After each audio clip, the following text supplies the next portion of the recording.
വലൈക്കും അസ്സലാം വറഹ്മത്തുള്ളാഹി. എൻ്റെ പേര് ഹാരിസ്, എറണാകുളത്തു നിന്നാണ് വരുന്നത്. എൻ്റെ ചോദ്യം വളരെ പ്രൗഢോജ്വലമായ ഇസ്ലാമിലെ വളരെ അർത്ഥവത്തായ ഒരു വലിയൊരു ആദർശ മുഖാമുഖമാണ് കേട്ടത്, ഇവിടെ നടന്നത്. ഇതിലൊരു സംശയം തോന്നിക്കുന്ന അതിൻ്റെ ആദർശത്തിൽ ഈ പ്രാർത്ഥന അള്ളാഹുവോട് മാത്രം എന്ന ആദർശത്തിന് ഒരു കോട്ടം തട്ടുന്ന ഒരു വാദം നിങ്ങളിൽ നിന്ന് ഞാൻ നേരിട്ട് കേട്ടവനാണ്. അപ്പോൾ അതിൻ്റെ ഒരു കൃത്യമായ നിജസ്ഥിതി അറിയാനും വേണ്ടിയാണ് ഞാൻ ഇവിടെ ചോദിക്കുന്നത്. ആരുമില്ലാത്തൊരവസ്ഥയിൽ, സഹായിക്കാൻ ആരുമില്ലാത്തൊരവസ്ഥയിൽ ഒരു പ്രത്യേക സ്ഥലത്ത് ഞാൻ പെട്ടുപോയി. ആരുമില്ല എന്നെ സഹായിക്കാൻ. ഞാൻ പെട്ടെന്ന് ഒരു ശബ്ദം കേട്ടിട്ട് അത് ജിന്നാണ് എന്ന് വിചാരിച്ചു കൊണ്ടിട്ട് എന്നെ ഒന്ന് സഹായിക്കാമോ, എന്നെ ഒന്ന് രക്ഷിക്കാമോ എന്ന് ചോദിക്കുന്ന ചോദ്യം അത് ശിർക്കാണോ? ശിർക്കാണെങ്കിൽ എന്തുകൊണ്ടത് ശിർക്കാണ്? ശിർക്കല്ലെന്നാണെങ്കിൽ ഉത്തരം അത് എന്തുകൊണ്ട് ശിർക്കല്ല? ഒന്ന് വിശദീകരിക്കാമോ? ചോദ്യം വളരെ വ്യക്തമാണ്. ആരുമില്ലാത്തൊരിടത്ത് വിജനപ്രദേശത്തെത്തി അത്തരം ഘട്ടത്തിൽ ഒരു ശബ്ദം കേട്ട് കഴിഞ്ഞാൽ അത് ജിന്നാണെന്ന് വിചാരിച്ച് ആ ജിന്നിനോട് സഹായം തേടിക്കഴിഞ്ഞാൽ അത് ശിർക്കാകുമോ? ശിർക്കാണെങ്കിൽ എന്തുകൊണ്ട്? ശിർക്കല്ല എങ്കിൽ എന്തുകൊണ്ട് എന്നതാണ് ഇൻഷാ അല്ലാഹ് ഉത്തരം ഫൈസൽ മൗലവി പറഞ്ഞതിപ്പോൾ.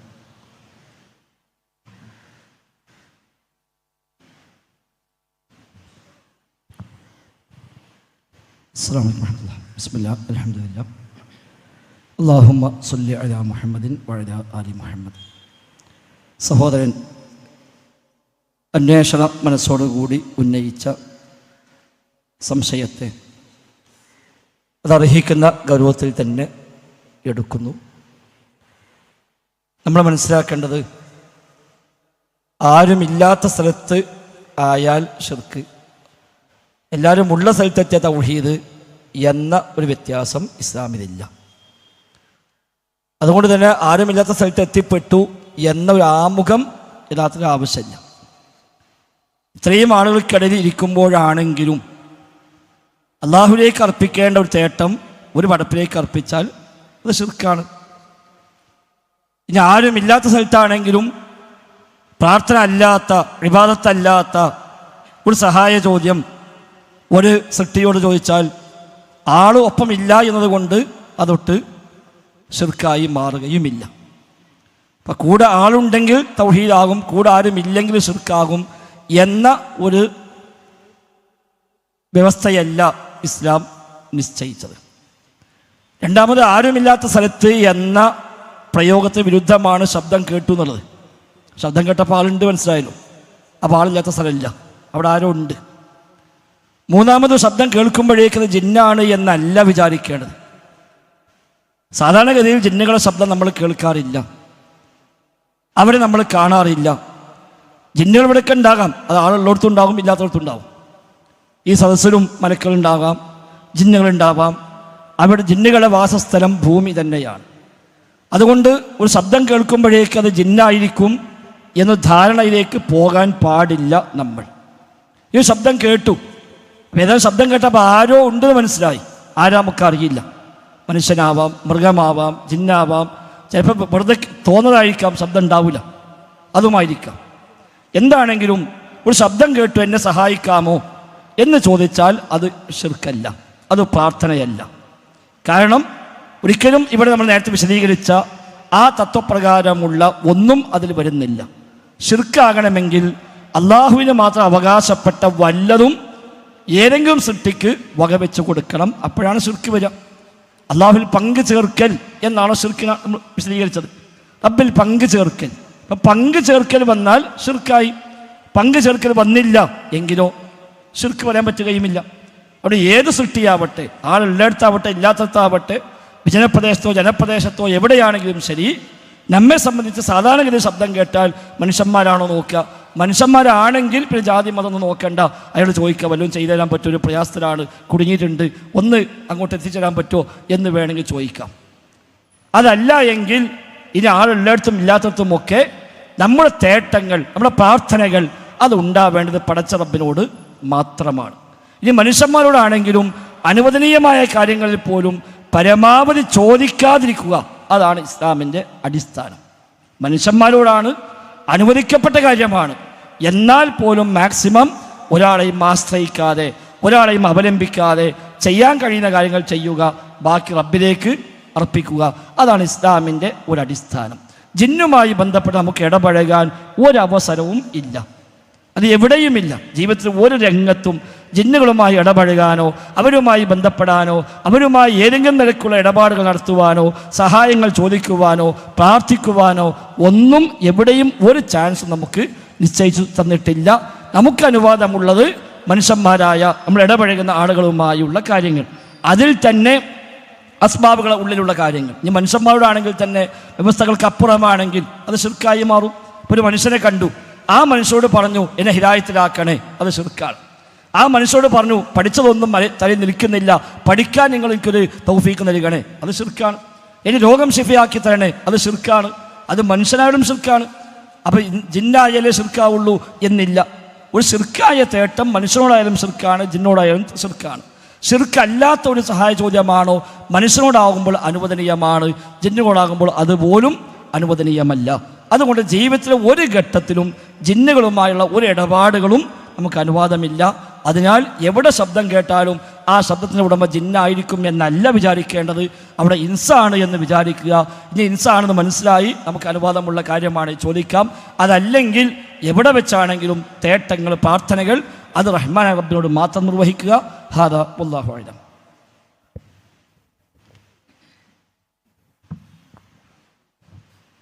അതായത് ശബ്ദം കേട്ടിട്ട് ജിന്നാണെന്ന് ഞാൻ വിചാരിച്ചു കൊണ്ടിട്ട് ചോദിക്കുന്ന ചോദ്യമാണ് ഇവിടെ ഞാൻ വിശദീകരിച്ചത്. അതായത് ഞാൻ ഇവിടെ ചോദിച്ചത്, അതിന് ചോദിക്കാനുള്ള കാരണം അങ്ങനെ ഒരു ശബ്ദം കേട്ടിട്ട് അത് ജിന്നാണെന്ന് വിചാരിച്ച് ചോദിച്ചാൽ അത് ശിർക്കല്ലെന്ന് താങ്കൾ എന്നോട് പറഞ്ഞിട്ടുള്ളതാണ്.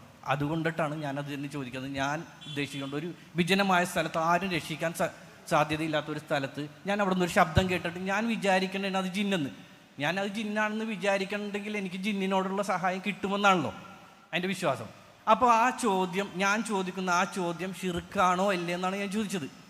ഞാൻ ആ ചോദിച്ച ചോദ്യം എന്നെ സഹായിക്കാമോ എന്നെ രക്ഷിക്കാമോ എന്ന് ഞാൻ ജിന്നാണെന്ന് വിചാരിച്ചുകൊണ്ടിട്ടാണ് ചോദിക്കുന്നത്. ആ ചോദ്യം ഷിർക്കാണോ എന്നാണ് ചോദിച്ചത്. അതിനുള്ള ഉത്തരമാണല്ലോ ഇപ്പോൾ പറഞ്ഞത്. അല്ല, ഷിർക്കല്ലെന്ന് പറഞ്ഞിട്ടുണ്ടല്ലോ, എഴുതിയിട്ടുണ്ട്, പറഞ്ഞിട്ടുണ്ട് ഫൈസൽ മുസ്ലിയാർ. ഞാൻ ചോദിക്കേണ്ടത്, ഇപ്പോൾ ഫൈസൽ മലി മറുപടി പറഞ്ഞു, ഈ മറുപടി പറഞ്ഞത് നിങ്ങൾക്ക് എന്താ മനസ്സിലായത്? ഷിർക്കാണെന്നാണോ അല്ലാണെന്നോ? ഉത്തരം വ്യക്തമല്ല. വ്യക്തമല്ല. കാരണം ഫൈസൽ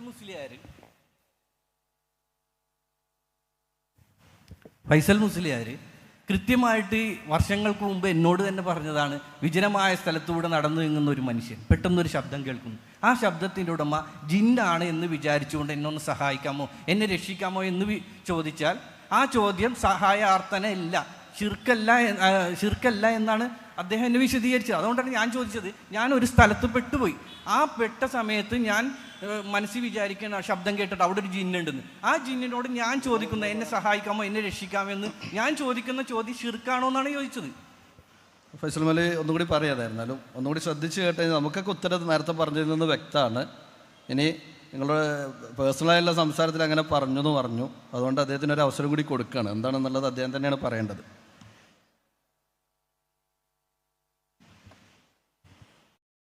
വിശദമായി തന്നെ വ്യക്തമാക്കി പറഞ്ഞു. അത് തന്നെയാണ് എവിടെയും പറയാനുള്ളത്.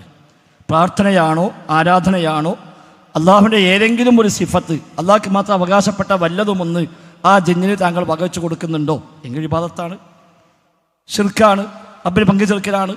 അല്ല, അള്ളാഹ്ക്ക് അവകാശപ്പെട്ട ഒന്നും വകവെച്ച് കൊടുക്കുന്നില്ല എങ്കിലോ എങ്ങനെ ശിർക്ക് പറയാം? ശിർക്കല്ല. അള്ളാഹുവിന് മാത്രം അവകാശപ്പെട്ട ഒന്നും വകവെച്ച് കൊടുക്കുന്നില്ലെങ്കിൽ ശിർക്കാവില്ല. അള്ളാഹ്ക്ക് മാത്രം അവകാശപ്പെട്ട വല്ലതും വകവെച്ച് കൊടുത്താലോ ശിർക്കാവുകയും ചെയ്തു. അത് ജിന്നായിക്കൊള്ളണമെന്നില്ല. അതേപോലെ ജിന്നാവട്ടെ ഇൻസാവട്ടെ എന്താവട്ടെ ഏതു സൃഷ്ടിയും അവിടെയൊക്കെ ഇതാണ് ശിർക്കിൻ്റെ ബേസ്. അത് നിങ്ങൾ ഒറ്റപ്പെടാൻ പോകേണ്ട കാര്യമില്ല, വിജനപ്രദേശത്ത് എത്തേണ്ട കാര്യമില്ല, ശബ്ദം കേൾക്കാൻ കാത്തിക്കേണ്ട കാര്യമില്ല. അതുകൊണ്ടൊന്നും തൗഹീദ് ശിർക്കിൽ മാറ്റം വരുന്നില്ല. ഇത് ശബ്ദം കേട്ടു എന്നെ സഹായിക്കുമോ എന്ന് ചോദിച്ചു, പറ്റുമെങ്കിൽ സഹായിക്കും, ഇല്ലെങ്കിൽ സഹായിക്കൂല, അത്രയേ ഉള്ളൂ. അല്ല, അവിടെ ശബ്ദം കേൾക്കുമ്പോഴേക്ക് അവിടെ ജിന്നായിരിക്കും എന്ന് വിചാരിക്കാൻ നമ്മളാരും ജീവിതത്തിൽ ജിന്നിൻ്റെ ശബ്ദം കേട്ടിട്ടില്ല. നമ്മളാരും ജീവിതത്തിൽ ഇന്നേ വരെ ജിന്നിൻ്റെ ശബ്ദം കേട്ടിട്ടില്ല. അങ്ങനെ ആണെങ്കിലല്ലേ ഒരു ശബ്ദം കേൾക്കുമ്പോൾ ജിന്നാവെന്ന് വിചാരിക്കുക. എന്തേ മലക്കാവെന്ന് വിചാരിക്കാത്തത്? എന്തേ ഇത് പക്ഷിയാവെന്ന് വിചാരിക്കാത്തത്? എന്തേ മൃഗമാവെന്ന് വിചാരിക്കാത്തത്? അതെന്തെനിക്ക് തോന്നണമെന്ന് വിചാരിക്കാത്തത്? എന്തേ ഞാൻ കാണാത്തൊരു മനുഷ്യനപ്പുറത്തുണ്ടാവും വിചാരിക്കാത്തത്? അവിടെ വേറെ ചില അസുഖങ്ങളാണ്. അത് വേറെ ചില അസുഖങ്ങൾ. ശബ്ദം കേൾക്കുമ്പോഴേക്ക് ജിന്നായിരിക്കുന്നു വിചാരിച്ചു എന്ന് പറയാൻ ആ വിചാരത്തിലാണ് ട്രീറ്റ്മെൻറ്റ് വേണ്ടത്. എങ്കിൽ ഈ സംശയമൊക്കെ തീരും. ഞങ്ങളൊക്കെ ശബ്ദം കേട്ടാൽ ആദ്യം വിചാരിക്കൽ മനുഷ്യന്മാരായിരിക്കുന്ന, ഒരാളും കാണുന്നില്ല എന്നാൽ വല്ല പക്ഷികളോ മൃഗങ്ങളോ ഒക്കെ ആയിരിക്കുന്നതല്ല. അതും കാണുന്നില്ല എന്നാൽ ഒരു പക്ഷെ തോന്നിയതായിരിക്കും ശബ്ദമൊന്നും ഉണ്ടാകും. ഒന്നുകൂടെ ശ്രദ്ധിച്ച് നോക്കും വല്ലതും കേൾക്കുന്നുണ്ടോന്ന്. അല്ലാതെ ആദ്യം തന്നെ ശബ്ദം കേൾക്കുമ്പോഴേക്കും ജിന്നാവെന്ന് വിചാരിച്ചിട്ട് എന്നെ സഹായിക്കുമോ എന്ന് ചോദിക്കാൻ നിൽക്കുന്നില്ല. അങ്ങനെ ചോദിക്കാൻ പാടുമില്ല. അങ്ങനെ ചോദിച്ചു കഴിഞ്ഞാൽ അത് ആ ചോദ്യത്തിൽ നിൽക്കില്ല, അതിനപ്പുറത്തേക്ക് പോകും. നിങ്ങൾ തൗഹീദിൽ നിന്ന് തെറ്റിപ്പോകാൻ ആ ഒരു മനസ്സിൻ്റെ തോന്നൽ തന്നെ കാരണമായി മാറും. ഒരു സഹോദരൻ എവിടെ പോയി പെട്ടാലും ഒന്ന് അള്ളാഹ് വിളിക്കുക, രണ്ട് അള്ളാഹ് അനുവദിച്ച ഇത്തരം ന്യായമായ വഴികൾ ഉപയോഗപ്പെടുത്തുക. അതിനപ്പുറത്തേക്ക് ഒരു കാര്യത്തിൽ നമ്മൾ പറഞ്ഞിട്ടില്ല, പറയുകയുമില്ല. അത് ഇനിയും ഇത് തന്നെയാണ് ആവർത്തിച്ച് പറയാനുള്ളത്. അല്ലാഹു അഅലം.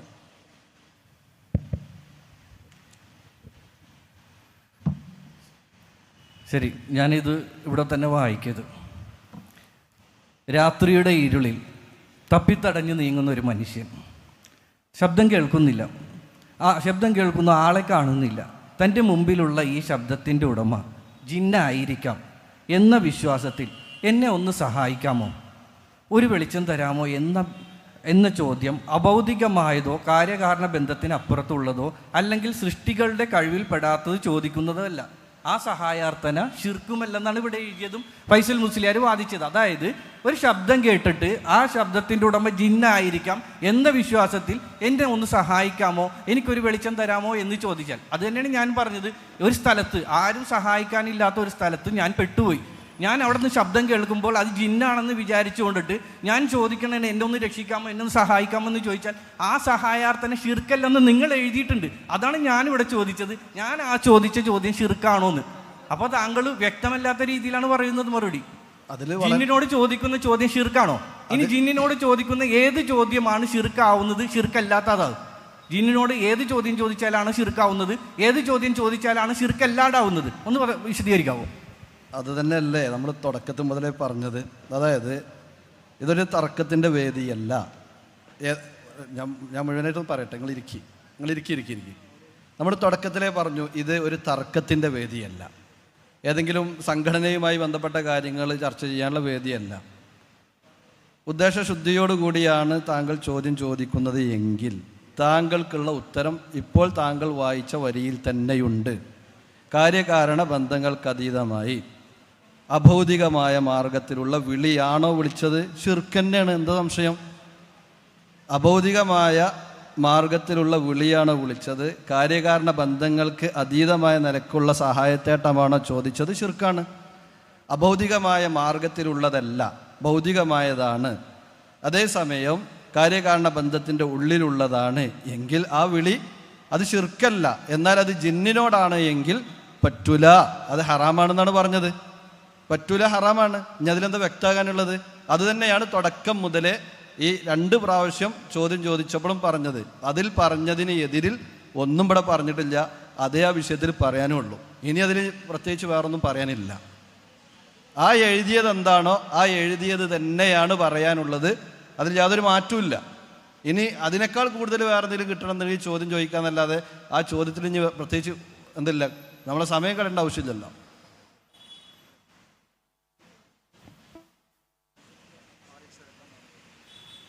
മാലിക് സെൽഫി ഇതിലേക്ക് 1-2 കാര്യങ്ങൾ കൂട്ടിച്ചേർക്കും. അല്ല, അപ്പോൾ ഷിർക്കല്ലെന്നാണ് വാദം. അങ്ങനെ? അതെ, ഷിർക്കല്ലെന്നാണ് വാദം. ആ എഴുതിയ രൂപത്തിലാണെങ്കിൽ ഷിർക്കല്ല, പക്ഷെ ആ ചോദ്യം ഹറാമാണ്. അല്ല, ഹറാമാണെന്ന് ഇതിലില്ല, ഷിർക്കല്ലെന്നാണ് പറഞ്ഞേക്കണത്. ഹറാമാണ് എന്ന് നമ്മളിപ്പോൾ ഇവിടുന്ന് പറഞ്ഞു. നിങ്ങൾ പറഞ്ഞു, അതുപോലെ. അപ്പൊ ജിന്നിനോട് ചോദിക്കുന്ന ഏത് ചോദ്യമാണ് ഷിർക്കാവുന്നതും ഷിർക്കല്ലാത്തതും പറയാം? പറഞ്ഞു.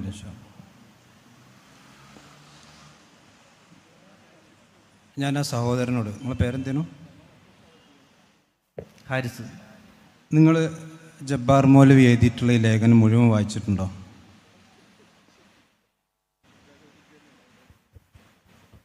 ഇല്ല, കുറച്ച് വായിച്ചിട്ടുള്ളൂ. ഇതാണ് പ്രശ്നം. അപ്പം നിങ്ങളൊരു ഏകദേശം 2012 മുതൽ ഈ ലേഖനം വിവാദ വിഷയമാണല്ലോ. അപ്പോൾ നിങ്ങൾ ഈ മുഖാമുഖത്തിലും ഈ വിഷയം ചോദ്യം ചോദിക്കാൻ വന്നപ്പോൾ ഏറ്റവും ചുരുങ്ങിയത് നിങ്ങൾ നിങ്ങളുടെ മനസ്സാക്ഷിയോട് ചെയ്യേണ്ട ഒരു നീതി ഉണ്ടായിരുന്നു. നിങ്ങളെ ലേഖനം മുഴുവനായിട്ടെങ്കിലും ഒന്ന് വായിക്കണം. മനസ്സിലായോ? ആ ലേഖനത്തിൻ്റെ ഹെഡിങ് തന്നെ അമ്പലക്കടവിൻ്റെ അതിഗംഭീര ചോദ്യങ്ങൾ എന്നാണ്. സമസ്തയുടെ നേതാവായിട്ടുള്ള അമ്പലക്കട അബ്ദുൽ ഹമീദ് ഫൈസി തൗഹീദിനെ ചോദ്യം ചെയ്തുകൊണ്ട് എഴുതിയപ്പോൾ അതിന് മറുപടി കൊടുക്കുന്നൊരു ലേഖനമാണത്. അതിൻ്റെ തുടക്കം തന്നെ അമ്പലക്കടവ് ഫൈസി തൻ്റെ പുതിയ ഗവേഷണങ്ങളിലൂടെ കണ്ടെത്തിയ വിവരക്കേടുകൾ ചന്ദ്രിക ദിനപത്രത്തിലൂടെയും സത്യധാര മാസികയിലൂടെയും വർഷങ്ങൾക്ക് മുമ്പ് പുറത്തുവിട്ടു നോക്കി. പരമമായ അനുഗ്രഹദാതാവ് എന്ന് വിശ്വസിച്ചുകൊണ്ട് ഒരു ശക്തിയുടെയോ വ്യക്തിയുടെയോ മുമ്പിൽ അർപ്പിക്കപ്പെടുന്ന വിനയം മാത്രമാണ് പരമമായ വിനയം ഇബാദത്തും ആവുകയുള്ളൂ എന്ന തൻ്റെ പുതിയ വാദത്തിലൂടെ അബൂജഹലിനെ വെള്ളപൂശി തൗഹീദുള്ളവനാക്കി മാറ്റി. മക്കയിലെ ബഹുദൈവ വിശ്വാസികൾ പോലും പ്രധാന ദൈവമെന്ന നിലയിൽ അള്ളാഹുവിനെ അംഗീകരിച്ചിരുന്നെന്നും സാത്തിദാരിൽ എഴുതി. എന്നിട്ട് അദ്ദേഹം വിശദീകരിച്ച് പറയാം. അദൃശ്യമായ മാർഗത്തിലൂടെ ഉപകാരോപദ്രവം ചെയ്യാൻ അള്ളാഹുവിന് മാത്രമേ കഴിയൂ എന്നാണ് ഉമർ മൗലവി പഠിപ്പിച്ചതെന്ന് ഫൈസി വാദിക്കുന്നു. അദൃശ്യം എന്നതുകൊണ്ട് കണ്ണുകൊണ്ട് കാണാൻ കഴിയാത്തത് എന്നല്ല ഉമർ മൗലവി ഉദ്ദേശിച്ചത്. മറിച്ച് അഭൗതികവും കാര്യകാരണ ബന്ധങ്ങൾക്കതീതവും സൃഷ്ടികളുടെ കഴിവിൽ പെടാത്തതുമായ കാര്യങ്ങളെക്കുറിച്ച് പറഞ്ഞതാണെന്നും ഞങ്ങൾ മനസ്സിലാക്കുന്നു. അല്ല എന്ന് ഫൈസിക്ക് വാദമുണ്ടെങ്കിൽ മൗലവിയുടെ ഉദ്ധരണി ഫൈസി തെളിയിക്കട്ടെ.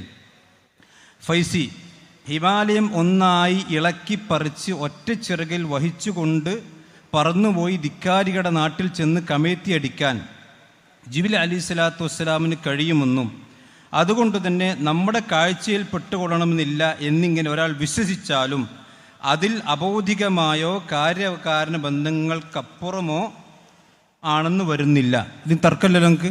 ഈ പറഞ്ഞ തർക്കമുണ്ടോ? ഞാൻ വായിക്കുമ്പോൾ ശ്രദ്ധിക്കാം. യെസ് ഓർണോ പറഞ്ഞത് ഇപ്പൊ വായിച്ച് തർക്കമുണ്ടോ? അല്ലേ, ഈ മൗലൂദിലെ തെറ്റ് മനസ്സിലാക്കാൻ മൗലൂദ് മൊത്തം പാരായണം നിങ്ങൾ ചോദ്യം ചോദിക്കാൻ മാത്രം ശ്രമിച്ചാൽ പോലെ. ഞാൻ ചോദ്യം പറഞ്ഞു ചോദിച്ചു, ജിന്നിനോടുള്ള ഏത് സഹായാർത്ഥനയാണ് ശിർക്കാവുന്നതും ശിർക്കല്ലാത്തതും? അതെ, അത്രയും പറഞ്ഞാൽ മതി. ഏതാണ് നിങ്ങൾ വായിച്ചത്? അതല്ല, നിങ്ങൾ ആദ്യം ചോദിച്ചതല്ല. നിങ്ങൾ ആദ്യത്തെ ചോദ്യം അതല്ല. ആദ്യത്തെ ചോദ്യം നിങ്ങൾ ജബ്ബാറുവിന്റെ ലേഖനം. ഇല്ല, ആദ്യത്തെ ചോദ്യം എന്റെ ചോദ്യം തന്നെ കൃത്യം. ഞാൻ ഒരു സ്ഥലത്ത് ആരും രക്ഷിക്കാനില്ലാത്ത സ്ഥലത്ത് പെട്ടുപോയി. ഒരു ശബ്ദം കേട്ടിട്ട് ഞാൻ നിങ്ങൾ ചോദിച്ച എഴുതിയാണല്ലോ. ചോദിക്കാൻ അനുവദിക്കൂ. ആ ചോദ്യത്തിന് നിങ്ങൾക്ക് മറുപടി 3 അവസരം ഇനി എന്റെ സംസാരം കേൾക്കും. ഓക്കെ, ഇനി കേട്ടോ. അതുകൊണ്ട് തന്നെ ആ വിശ്വാസത്തിൽ ശിർക്കും വരുന്നില്ല. അതേസമയം തൻ്റെ മുമ്പിൽ ഈ കാണുന്ന രൂപം ജിബ്രീലാണെന്ന് വിശ്വസിക്കുന്ന ഒരാൾ ജിബ്രീലെ എന്നെ ഈമാനോടുകൂടി മരിപ്പിക്കണമെന്ന് തേടിയാൽ അത് ശിർക്കാണ്. ശരിക്കും ശ്രദ്ധിക്കുക, ജിബ്രീലിനോട് ഈമാൻ കൊണ്ട് തേടിയാൽ ശിർക്കാണ്. രാത്രിയുടെ ഇരുളിൽ തപ്പിത്തടഞ്ഞ് നീങ്ങുന്ന ഒരാൾ, ഇതെന്തിനാണ് ജബ്ബാർ മൗലവി ഇതിന് അമ്പലക്കടം മറുപടിയാണ് ഫൈസിക്ക് മറുപടി. രാത്രിയുടെ ഇരുളിൽ തപ്പിത്തടഞ്ഞ് നീങ്ങുന്ന ഒരാൾ തൻ്റെ തൊട്ടടുത്തുനിന്ന് ശബ്ദം കേൾക്കുന്നു. ശബ്ദം കേൾക്കുമ്പോൾ അതൊരു മയ്യത്തിൻ്റെ ശബ്ദമാണ്. ആ ശബ്ദം മൊയ്തി ഷേഖിൻ്റെ ശബ്ദമാണെന്ന് വിശ്വസിച്ചാൽ ശിർക്കാണ്. ഉറപ്പാണല്ലോ, തർക്കമല്ല. ആ ശബ്ദം ഒരു മരിച്ചുപോയ മൊയ്തി ഷേഖിൻ്റെ ശബ്ദമാണ് എന്ന് വിശ്വസിച്ചാൽ ശിർക്കാണ്. കാരണം അങ്ങനെ കാര്യകാരൻ അവിടെ അല്ല, ആളെ കാണുന്നില്ല. തൻ്റെ മുന്നിലുള്ള ഈ ശബ്ദത്തിൻ്റെ ഉടമ ജിന്നായിരിക്കാം എന്ന വിശ്വാസത്തിൽ എന്നെ ഒന്ന് സഹായിക്കാമോ, ഒരു വെളിച്ചം തരാമോ? ചോദിക്കുന്ന ചോദ്യം എന്താണ്? എന്നെ ഈ കുടുക്ക് രക്ഷപ്പെടുത്തണം, എനിക്കൊരു വെളിച്ചം ആവശ്യപ്പെട്ടാൽ അത് അബൗദ്ധികമോ കാര്യകാരണ ബന്ധത്തിന് അപ്പുറമുള്ളതോ അല്ലെങ്കിൽ സൃഷ്ടികളുടെ കഴിവിൽ പെടാത്തത് തേടുകയല്ല. ഞാൻ ചോദിക്കുന്നു, ഈ 3 കാര്യങ്ങളാണ് ജബ്ബാർ മൗലവി ഇവിടെ പറഞ്ഞിട്ടുള്ളത്. ഒന്നെന്താണ്? ആ ചോദ്യം അബൗദ്ധികമായ ചോദ്യമല്ല. അത് അബൗദ്ധികമായ ചോദ്യമാണെന്ന് KNM എപ്പോഴാണ് പറയാൻ തുടങ്ങിയത്? 2005, 6, 11 ശേഷമാണ് KNM ഈ ചോദ്യം അബൗദ്ധികമായത്. ഇതേ ഇസ്ലാഹ് പൊക്കി പിടിച്ചുകൊണ്ട് നിങ്ങളുടെ നാട്ടുകാരനായ അനസ് മുസ്ലിയാർ ഇതിലെവിടെയാണ് ശിർക്കെന്ന് ചോദിച്ചിട്ടുണ്ട്. ഇല്ലെന്ന് താങ്കൾക്ക് നിഷേധിക്കാൻ കൽപ്പിയങ്ങളപ്പെടും. ക്ഷമിക്കും. ഈ ചോദ്യം അബൗദ്ധികമല്ല എന്ന് 2012 വരെ 5, 6, 11 വരെ അനസ് മുസ്ലിയാർ പറഞ്ഞു. പിന്നീട് മടവൂർ വിഭാഗം എന്താണ് പറഞ്ഞത് മാറ്റി പറഞ്ഞു. ഈ രണ്ടാമത്തെ കാര്യം, ഇനി കാര്യകാരണ ബന്ധങ്ങൾക്ക് അപ്പുറമുള്ളതോ? ഈ ചോദ്യത്തിൽ എന്താണ് കാര്യകാരണ ബന്ധത്തിന് അപ്പുറത്തുള്ളത്? 2012 വരെ അത് കാര്യകാരണ ബന്ധത്തിന് അപ്പുറത്തല്ല. 2005, 6, 11 ശേഷം അപ്പുറത്തായി. സൃഷ്ടികളുടെ കഴിവിൽ പെടാതെ തേടുകയില്ല. അതുകൊണ്ട് ആ സഹായാർത്ഥന ശിർക്കല്ല. ഇനി ഞാൻ ആ സഹോദരൻ ചോദിക്കും, നിങ്ങളുടെ വാദം ശിർക്കാണ് എന്നാണല്ലോ, അല്ലേ? ഇത് ശിർക്കാണ് എങ്കിൽ അള്ളാഹുവിൻ്റെ ദാത്തിലും സിഫാത്തിലും അഫ്ആലുമാണ് പങ്കു ചേർക്കുമ്പോൾ ശിർക്കുന്നത്. ഈ ഒരാൾ ചോദിച്ചാൽ അള്ളാഹുവിൻ്റെ ദാത്തിലാണോ സിഫാത്തിലാണോ അഫ്ആലാണോ പങ്കു ചേർക്കുന്നത്?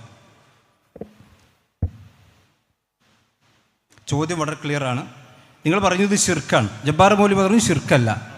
ശിർക്കാകണമെങ്കിൽ അള്ളാഹുവിൻ്റെ ദാത്തിലോ അള്ളാഹുവിനെ പോലെ അള്ളയാണെന്ന് വിശ്വസിക്കണം. അതല്ലെങ്കിൽ അള്ളാഹുവിൻ്റെ ഏതെങ്കിലും ഒരു സിഫാത്തിൽ പങ്കു ചേർക്കണം.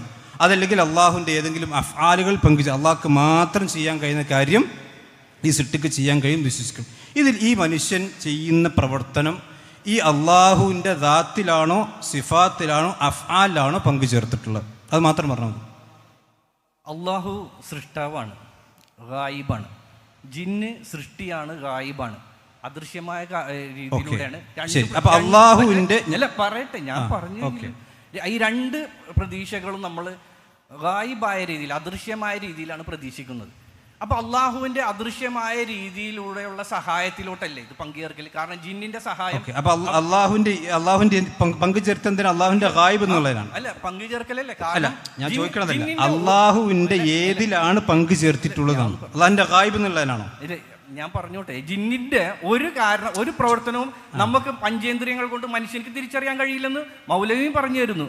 എങ്കിൽ ജിന്നിനോടുള്ള ഏത് കാര്യമാണ്, ഏത് സഹായാർത്ഥനയാണ് ശിർക്കാവുന്നതെന്നാണ് ഞാൻ ചോദിച്ചത്.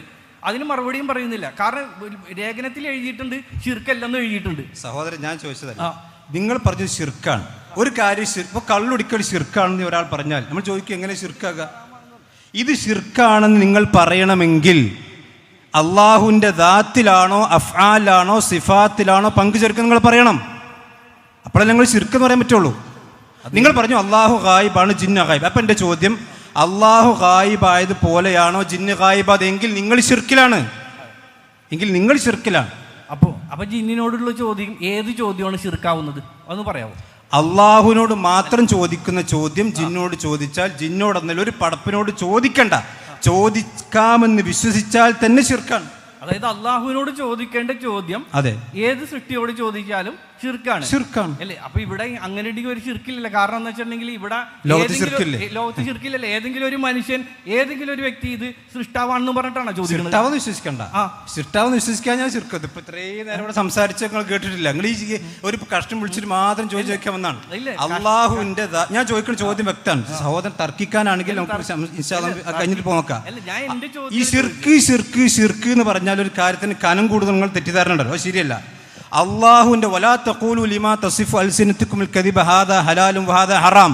നിങ്ങൾ നിങ്ങളുടെ വായ കൊണ്ട് കാര്യം ശിർക്കാന്ന് പറയരുത്. മോനെ ക്ലിപ്പുണ്ടോ? ഈ ഇസ്ലാം ഉയർത്തിക്കാൻ 2012 വരെ 5, 6, 11 വരെ നിങ്ങളിത് ശിർക്കല്ല എന്ന് പറയുകയും അതിന് ആയത്തോതുകയും ചെയ്തിട്ട് ഈ 2012 ശേഷം ഇത് ശിർക്കാകണമെങ്കിൽ അങ്ങനെ ശിർക്ക് ഇസ്ലാമിലില്ല. ആദം നബിന്റെ കാലത്ത് ശിർക്കായത് ഇന്നു ശിർക്കാണ്. അത് ഇലാ യൗമിൽ ഖിയാമ ശിർക്കാകും. 5, 6, 11 അബ്ദുറഹ്മാൻ സലഫി അവതരിപ്പിച്ച ശിർക്ക് അത് കേന്നമന് സ്വീകാര്യമായിരിക്കാം, മുജാഹിദുകൾക്ക് അത് സ്വീകാര്യമല്ല. ഇനി കേട്ടോ, ഇതേ വിഷയം ആ ക്ലിപ്പുണ്ടോ? റെഡി ഉണ്ടോ? ഓക്കെ. ഇതിനൊക്കെ സഹായിക്കാൻ സൃഷ്ടികൾക്കാർക്കും സാധ്യല്ല, അള്ളാഹുവിന് മാത്രമേ കഴിയൂ. കാര്യകാരണ ബന്ധങ്ങൾക്ക് അതീതമായി സഹായിക്കാൻ അള്ളാഹുവിന് മാത്രമേ കഴിയൂ. ജിന്ന് കാര്യകാരണ ബന്ധങ്ങൾക്ക് അതീതമായി ആരെയും സഹായിക്കില്ല, ആരെയും ഉപദ്രവിക്കില്ല. ജിന്ന് ഗൈബിയായി ആരെയും സഹായിക്കില്ല, ആരെയും ഉപദ്രവിക്കില്ല. അല്ല, കഴിവില്ല. ജിന്ന് എന്ത് ചെയ്താലും എന്ത് പ്രവർത്തിച്ചാലും അത് അഭൗതികല്ല, ഗൈബല്ല, കണ്ണിൽ കൊണ്ട് നമുക്ക് കാണാൻ കഴിയില്ല. അതൊക്കെ ഭൗതികമാണ്. ഓക്കെ, ആ ക്ലിപ്പിന്റെ സ്ക്രീനിൽ നിന്ന് കാണിക്കുക. ആ ക്ലിപ്പിന്റെ അനസ് മുസ്ലിയാരുടെ വേദി ഒന്ന് കാണിച്ചു കൊടുക്കുമോനെ. മാനവമോചനത്തിന് സൃഷ്ടാവിന്റെ സന്ദേശം മുജാഹിദ് സംസ്ഥാന സമ്മേളനം. അനസിന്റെ ആദർശമല്ല അവിടെ പറഞ്ഞിട്ടുണ്ട്. അനസ് മൗലവിയുടെ ആദർശമല്ല, മുജാഹിദിൻ്റെ ആദർശമാണ് അനസ് പറയുന്നത്. ശരിക്കും ശ്രദ്ധിക്കുക. അനസ് മുസ്ലിയാരുടെ ആദർശം പറയാൻ വേണ്ടിയിട്ട് കേരളം വേദി വെട്ടി കൊടുക്കില്ല. എന്താണോ മുജാഹിദ് പ്രസ്ഥാനത്തിന് കേരളത്തോട് പറയാനുള്ളത് ആ ആദർശത്തിൻ്റെ ബാനർ എന്നിട്ടാണ് സംസാരിക്കുന്നത്. രണ്ടാമത്തെ ആ സീഡിൻ്റെ പേരെന്താ? അമ്പലക്കടവിൻ്റെ അമ്പരപ്പിക്കുന്നോട് പൊളിച്ചത്. അതുതന്നെയാണ് ഇവിടെ ജബ്ബാർ മൂലയും ചെയ്തിട്ടുള്ളത്. അമ്പലക്കടവിനെ പൊളിച്ചടക്കുകയാണ് ആര്? അനസ് മുസ്ലിയാർ മുജാഹിദ് വേദിയിൽ നിന്ന് പൊളിച്ചടക്കി, ഇസ്ലാഹിലൂടെ അബ്ദുൽ ജബ്ബാർ മൂലയും പൊളിച്ചടക്കി. ഇനി ഇതേ വിഷയം സഹോദര ചിന്തിക്ക്. അള്ളാഹുവിൻ്റെ ദീൻ ഒരു കാര്യം ശിർക്ക് എന്നൊക്കെ പറയണമെങ്കിൽ അത് ചില്ലറ ഒരു വലാ തഖൂലു ലിമാ തസിഫു അൽസിനതുകുൽ കദിബ ഹാദാ ഹലാലും ഹാദാ ഹറാമും ഹലാലും തീരുമാനിക്കാൻ നമുക്ക് അള്ളാഹ് അധികാരം തന്നിട്ടില്ല. പിന്നെ ശിർക്കിൻ്റെ കാര്യം ഇത് നിങ്ങൾ KNMൻ്റെ നേതൃത്വത്തോടൊക്കെ വളരെ വിനയത്തോട് നിങ്ങൾ പറയാനുള്ളതെന്ന് വെച്ചാൽ, ഇനി ജിന്നിനോട് ചോദിക്കുന്നതിൽ ശിർക്കല്ലാത്തതുണ്ടോ എന്ന് അനസ് മുസ്ലിയാരോട് തിരുവനന്തപുരത്ത് ചോദിച്ചിട്ടുണ്ട്. അതിന് പറയുന്ന ക്ലിപ്പുണ്ട്. ഇനി ക്ലിപ്പിടുമ്പോൾ നിങ്ങൾ ബേജാറാണ്ട. ഇതിനൊന്നും അനസ് മുസ്ലിയാർ പറഞ്ഞ ഖുർആനിൽ ആയത്ത് ഓതാൻ കഴിയൂല. അനസ് മുസ്ലിയാർ പറഞ്ഞത് മുജാഹിദ് വേദി 2002 മുമ്പ് പറഞ്ഞതിൽ അള്ളാഹിൻ്റെ ഖുർആനിൽ ആയത്തുണ്ടാവില്ല. അത് ക്ലിപ്പ് തന്നെ നമുക്ക് തെളിവുണ്ടാവുള്ളൂ. അതുകൊണ്ട് ഇതേ ചോദ്യം പിന്നെ ഇബാദുള്ളയുമായിക്കൊണ്ട് ബന്ധപ്പെട്ട ചോദ്യം സൽസബീലിലേക്ക് ഉമർ മൗലവിക്ക് കൊടുത്തല്ലോ. ഈ സൽസബീൽ കൊടുത്ത മറുപടി ഇന്നത്തെ CD ടവർക്കാർ അംഗീകരിക്കുന്നുണ്ടോ ഇല്ലേ? നിങ്ങൾ ചിന്തിച്ചോളി. മറുപടി ഒന്നും ഇപ്പോൾ പറയണ്ട. എന്താണ് ഈ ചോദ്യത്തെ സംബന്ധിച്ചിടത്തോളം മഹാനായ ഉമർ മൗലവി റഹ്മത്തുള്ളാഹി അലൈഹി അദ്ദേഹം, ഇനി അത് ഉമർ മൗലവിൻ്റെ മറുപടി അല്ല എന്ന് പറയണ്ട, ഈ മറുപടിയിലുള്ളത് സൽസബീലിൻ്റെ അഭിപ്രായം തന്നെയാകുന്നു. ഈ മറുപടിയിലുള്ള സൽസബീലിൻ്റെ അഭിപ്രായം എന്താ? സൽസബീൽ വന്നിട്ടുള്ളത് യായിബാദിന്റെ വിഷയം പറയും. ഈ ഹദീസ് ബലഹീനമാണ്, തർക്കമില്ല. കാരണം ഇതിൻ്റെ പരമ്പര സെയ്ദ് ബിൻ അലി എന്ന ആൾ അത് ഉത്തബയെ കണ്ടിട്ടില്ല. അതിനാൽ സനദ് മുറിഞ്ഞതും തന്നിമിത്തം തള്ളപ്പെട്ടിരിക്കുന്നു. ഇനി ഹദീസ് സ്വഹീഹാണെന്ന് വെറുതെ സങ്കല്പിച്ചാൽ തന്നെയും വാദവിഷയവും ഇതും തമ്മിൽ യാതൊരു ബന്ധവുമില്ല. വാദം മൊയ്തീൻ ശേഖ് രക്ഷിക്കണേ എന്ന് വിളിച്ചു തേടുന്നത് അനുവദനീയമാണെന്നാണല്ലോ. അള്ളാഹുവിൻ്റെ അടിമകളെ സഹായിക്കണമെന്നാണല്ലോ ഹദീസിലുള്ളത്. ഒരു ശരിക്കും ശ്രദ്ധിക്കാൻ, ഒരു വിജനപ്രദേശത്ത് ഒറ്റക്ക് അകപ്പെട്ട് വിഷമം കൊടുമ്പിരി കൊള്ളുമ്പോൾ എന്നിങ്ങനെ സന്ദർഭം വ്യക്തമായി നിർണയിക്കപ്പെടുകയും ചെയ്തു. അപ്പോൾ ജനനിബിഡമായ ഒരു പ്രദേശത്ത് വെച്ച് മൊയ്തീൻ ശേഖിനെ വിളിച്ചു തേടാൻ എന്തൊരു വെളിച്ചമാണ് ഈ ഹദീസിൽ ലഭിക്കുന്നത്. സഹായിക്കാൻ ആരെയും കാണാതെ അത്യധികം വിഷമത്തിൽ അകപ്പെടുന്ന സമയത്ത് യാ ഇബാദല്ലാഹ് എന്ന് വിളിച്ചാൽ അള്ളാഹുവിൻ്റെ മലക്കുകളും ജിന്നുകളും ആ ഗതി വെട്ടിയ മുഅ്മിനെ സഹായിക്കാൻ വന്നെത്തുമെന്ന് പ്രതീക്ഷിക്കാം. ഇതാണ് ഹദീസിലെ ഉപദേശം. ഈ ഹദീസിനെ അടിസ്ഥാനമാക്കി ആരെങ്കിലും മൊയ്തീൻ ശേഖിനെ രക്ഷിക്കണേ എന്ന് വിളിച്ചു തേടിയാൽ അവനെ സഹായിക്കാൻ ആരും എത്തുകയില്ലെന്ന് മാത്രമല്ല, അവൻ അതുമൂലം കാഫിറായി പോകും. ഒരു സൃഷ്ടിയുടെയും പേരെടുത്ത് പറഞ്ഞു തേടാൻ ഇവിടെ ഉപദേശിച്ചിട്ടില്ല. ഇത് പറഞ്ഞിട്ട് ഉമർ മൗലവി പറയാണ് ഇത് സൽസബീലിൻ്റെ അഭിപ്രായമാകുന്നു. എന്നാൽ നിങ്ങൾ 5/6/11 മീറ്റിങ്ങിൽ ആദർശം മാറ്റിയപ്പോൾ മഹാനായ ഉമർ മൗലവി റഹ്മത്തുള്ളാഹി എഴുതിയത് നിങ്ങൾ വിചിന്തനത്തെ പറഞ്ഞത് ശിർക്കാൺ. യാ ഇബാദല്ലാഹ് എന്ന് വിളിച്ചാൽ അത് ശിർക്കാൺ. മഹാനായ ഉമർ മൗലവി റഹ്മത്തുള്ളാഹി അലൈഹി നിങ്ങൾ ഇസ്ലാം എന്ന് പുറത്താക്കിയിരിക്കുന്നു. ശരിക്കും തിരിച്ചോളി. ഒരു കാര്യം, ഒരു സംഘടനയെ എതിർക്കാൻ വേണ്ടി ശിർക്ക് കുഫർ എന്നൊക്കെ പറയുമ്പോൾ അതിൻ്റെയൊക്കെ വസ്തുത മനസ്സിലാക്കണം. ജബ്ബാർ മൗലവി ഈ ചോദ്യം നമ്മൾ സ്വീകരിച്ചവർക്കവിടെ നിങ്ങൾ ആവർത്തി ചോദിക്കുന്നു. അള്ളാഹുവിൻ്റെ ദാത്തിലാണോ, അള്ളാഹുവിൻ്റെ സിഫാത്തിലാണോ, അള്ളാഹുവിൻ്റെ അഫ്ആലിലാണോ പങ്കു ചേർത്ത് ജബ്ബാർ മൗലവി എഴുതിയതിൽ എവിടെയാണ് ശിർക്ക് സംഭവിച്ചിട്ടുള്ളത്? ശിർക്ക് എന്ന് മേക്കെട്ടി പറഞ്ഞാൽ പോരാ.